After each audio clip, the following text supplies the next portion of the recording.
అందరికీ నమస్తే అండి. నా పేరు అనిల్ కేత. జనగలం ప్రేక్షకులకు స్వాగతం.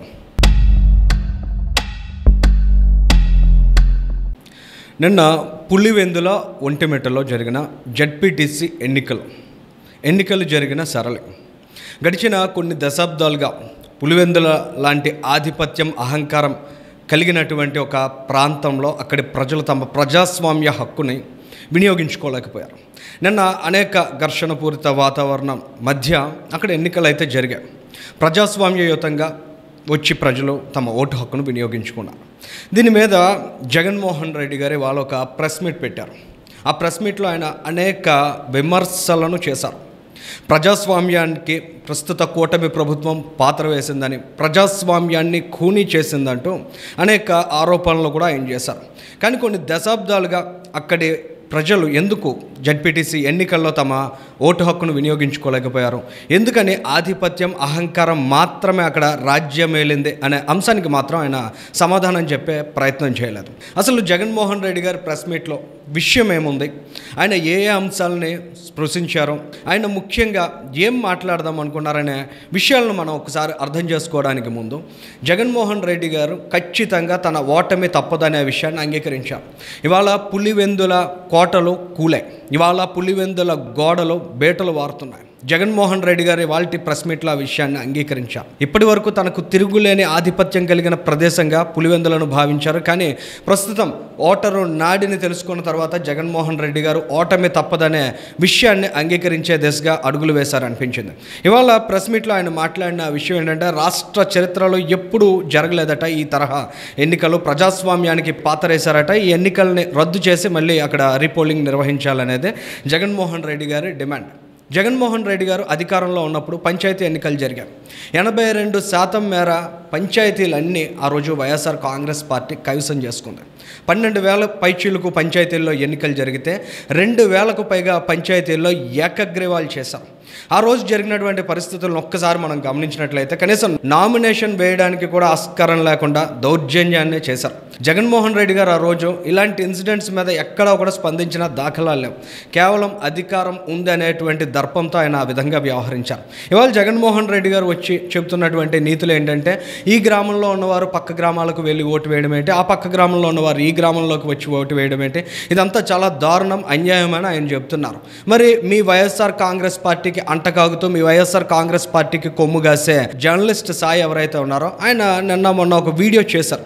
ఆ వీడియో సారాంశం ఏంటంటే, ఆ రోజుల్లో రాజశేఖర్ రెడ్డి గారు ముఖ్యమంత్రిగా ఉన్నప్పుడు ఈ రకమైన దుస్సంప్రదాయానికి తెరదీశారు. కోడెల శివప్రసాద్ ఆధిపత్యాన్ని, కోడెల శివప్రసాద్ ప్రాబల్యాన్ని పల్నాడు ప్రాంతంలో తగ్గించడానికి ఆ రోజుల్లో రాజశేఖర్ రెడ్డి గారు ఈ తరహా రాజకీయాలు చేశారనే విషయాన్ని చెప్పారు.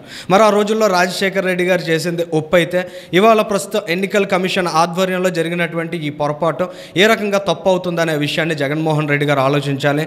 ఏదైతే పక్క గ్రామాలకు వెళ్ళి ఓటు వేయడానికి అవసరమైనటువంటి సదుపాయాన్ని కూడా కల్పించారు. కానీ జగన్మోహన్ రెడ్డి గారు ఇక్కడ చెప్తోంది ఏంటంటే, ఓటరు వెళ్ళే మార్గ మధ్యంలోనే వాళ్ళని బెదిరించారు, వాళ్ళని ప్రలోభ పెట్టారు, వాళ్ళని డిమోటివేట్ చేసి వైఎస్ఆర్ కాంగ్రెస్ పార్టీకి ఓటు వేయకుండా చేశారనేది ఆయన ప్రధానంగా చేస్తున్నటువంటి ఆరోపణ. అది జగన్మోహన్ రెడ్డి గారి రకమైనటువంటి ఆరోపణలు చేసే ముందు గతంలో ఆయన ఏ విధంగా ఎన్నికల నిర్వహణలో హింసాత్మక రాజకీయాలు చేశారనే విషయాన్ని కూడా ఒకసారి గుర్తు చేసుకోవాల్సిన అవసరం ఉంది. ఇంకా జగన్మోహన్ రెడ్డి గారు చెబుతున్నారు, పోలింగ్ ఏజెంట్స్ ఎక్కడ ఏ బూత్లో కూడా లేరని చెప్తున్నారు, పోలింగ్ ఏజెంట్ లేకుండానే ఎన్నికలు నిర్వహించారని చెప్తున్నారు. దానికి సంబంధించిన వెబ్కాస్టింగ్ కావచ్చు, అక్కడ క్యూ లైన్స్ దగ్గర ఉండే సీసీ కెమెరాస్ కావచ్చు, ఇవన్నీ కూడా వైఎస్ఆర్ కాంగ్రెస్ పార్టీ అభ్యర్థులకు ఇవ్వగలరా అనే సవాల్ను కూడా ఆయన విసిరారు. ఖచ్చితంగా దీనికి సంబంధించి కూటమి ప్రభుత్వం సమాధానం చెప్పాలి. నిజంగా రకమైన పరిస్థితి ఉందా, వాస్తవాలు ఏంటనే విషయాన్ని కూడా ఖచ్చితంగా నాయకులు వివరించాల్సినటువంటి అవసరం ఉంది. ఆయన చెప్తున్నటువంటి అంశంలో మరొక ముఖ్యమైనది, ఒక 6 పంచాయతీలకు సంబంధించి 700 మంది పోలీసులను పెట్టారంటే,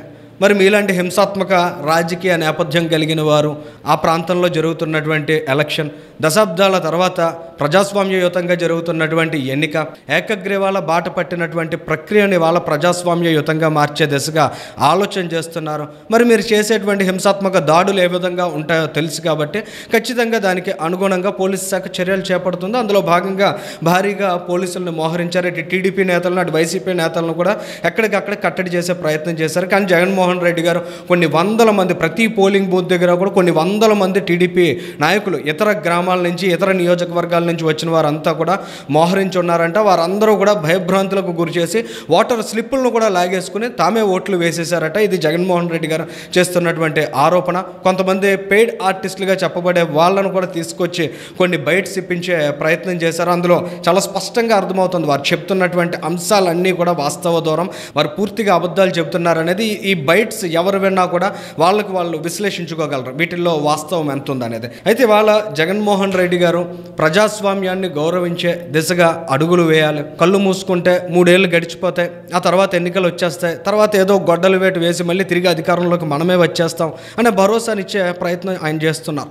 ఖచ్చితంగా ఈ రకమైనటువంటి పోకడలకు స్వస్తి చెప్పి ప్రజాస్వామ్యాన్ని గౌరవిస్తూ ప్రజాస్వామ్యయుతంగా ఆయన నాయకుడిగా ఎదిగినట్లయితే ఖచ్చితంగా ప్రజలు కూడా గౌరవించే అవకాశం ఉంటుంది. ఎందుకంటే వాళ్ళ 40% మేర ఓట్లు వచ్చినటువంటి నాయకుడు ఆయన. ఎంతో కొంత ప్రజల్ని, ప్రజాభిప్రాయాల్ని గౌరవించినట్లయితే ఆయనకు కూడా భవిష్యత్తులో అవకాశం ఉండొచ్చు. కానీ ఈ రకంగా శాపనార్థాలు పెట్టడం, చంద్రబాబు నాయుడికి ఇదే చివరి ఎన్నికలు అనడం, చంద్రబాబు నాయుడు గారు నరకానికి పోతారంటూ వ్యాఖ్యలు చేయడం, స్థానికంగా ఉండేటువంటి ఎమ్మెల్యే అభ్యర్థి బీటెక్ రవిని ఉద్దేశిస్తూ దూషించే విధంగా ఆయన మాట్లాడడం, డిఐజీని ఉద్దేశించి వాడు వీడు అనే విధంగా ఆయన మాట్లాడుతున్నటువంటి తీరు ఖచ్చితంగా రాజకీయాలను మరింత దిగజార్చే దిశగా ఆయన ఆలోచనలు చేస్తున్నారు.